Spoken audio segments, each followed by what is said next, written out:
মানুষ দুটো ক্ষেত্রে বড্ড অসহায়। দুঃখকে বিক্রি করতে পারে না, আর সুখকে কিনতে পারে না। নিজের কষ্টের কথা কাউকে ভুলেও বলতে যাবেন না। মনে রাখবেন, মলম সবার ঘরে থাকে না, কিন্তু লবণ সবার ঘরে থাকে। প্রকৃত সত্য হলো, আপনার কষ্টগুলো একমাত্র আপনি বুঝবেন, অন্য কেউ বুঝবে না, সে যতই আপনার আপন হোক না কেন।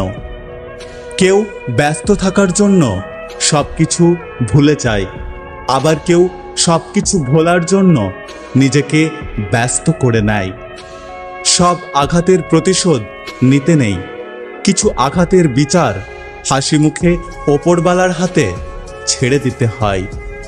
রাগের মাথায় কাউকে অনেক আঘাত করে কথা বলার পরেও যদি সে চুপ থাকে, তাহলে এটা বুঝে নিও না যে সে কষ্ট পায়নি, অথবা তার কাছে কোনো উত্তর নেই, বরং সম্পর্কটা সে বাঁচিয়ে রাখতে চায়, এই জন্য সবকিছু মেনে নিয়ে চুপ করে গেছে।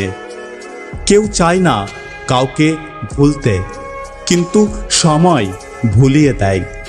কেউ চায় না কাউকে হারাতে, কিন্তু ভাগ্য ছিনিয়ে নেয়। আপনার জন্য যেটা বরাদ্দ আছে, একটু দেরি হলেও সেটা আপনি অবশ্যই পাবেন। শুধু একটু ধৈর্য ধরুন। অত্যাচারী মানুষ চিরকাল বেঁচে থাকে না, কিন্তু তার উপরে মানুষের অভিশাপগুলো চিরকাল বেঁচে থাকে। জীবনের 5টি সত্য: 1.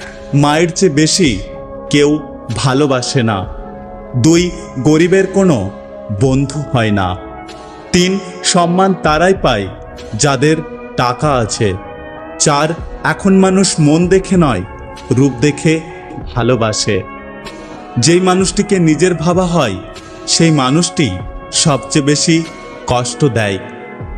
একটা কথা সবসময় মনে রেখো, বেঈমানদের সাথে যতই ভালো ব্যবহার করো না কেন, তারা শেষমেশ তোমাকে ধোঁকা দেবে।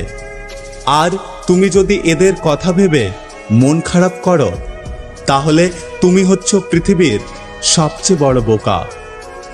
যে মানুষটা টাকাকে নিজের জীবনের সবকিছু ভাবে এবং টাকার জন্য যে কোনো কাজ করতে পারে, এমন মানুষের থেকে নিজেকে সবসময় দূরে রাখার চেষ্টা করুন, না হলে আপনি বিপদে পড়তে পারেন।